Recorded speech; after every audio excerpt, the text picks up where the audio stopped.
escuridão da noite, no frio daquela prisão, os presos escutavam um som de adoração. Ninguém entendia o porquê, ninguém sabia o motivo, mas havia uma cela aprisionando dois ungidos. As horas e os minutos iam passando, e estes dois ungidos a Deus adorando. Em meio aos gemidos de dores se ouvia uma canção. A dor era cruel, mas eles prosseguiam, e mesmo na prisão por Deus foram ouvidos. E Deus lá do céu, mostrando ser fiel, mandou tremer o chão.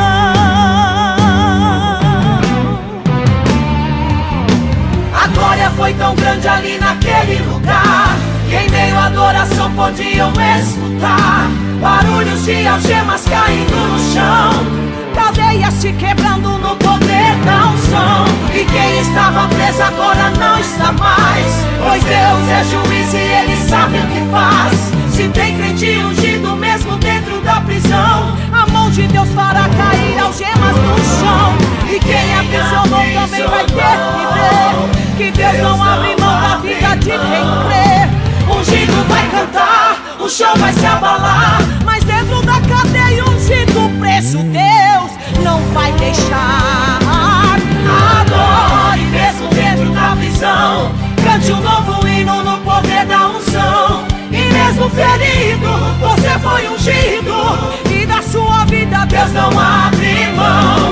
Adore mesmo estando na pior, você tem um Deus que pra você tem o melhor. Não há impossível, pois Deus é contigo, sua vitória é bem maior.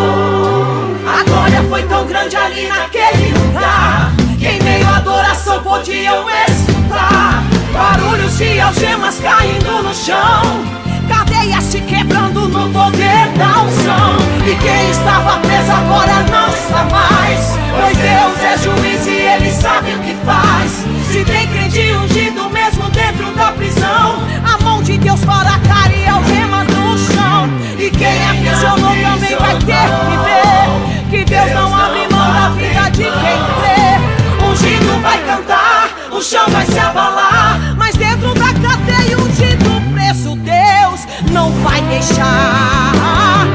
Adore mesmo dentro da prisão, cante um novo hino no poder da unção. E mesmo ferido, você foi ungido, e da sua vida Deus não abre mão. Adore mesmo estando na pior, você tem um Deus que pra você tem o melhor. Não há impossível, pois Deus é contigo, sua vitória é bem maior.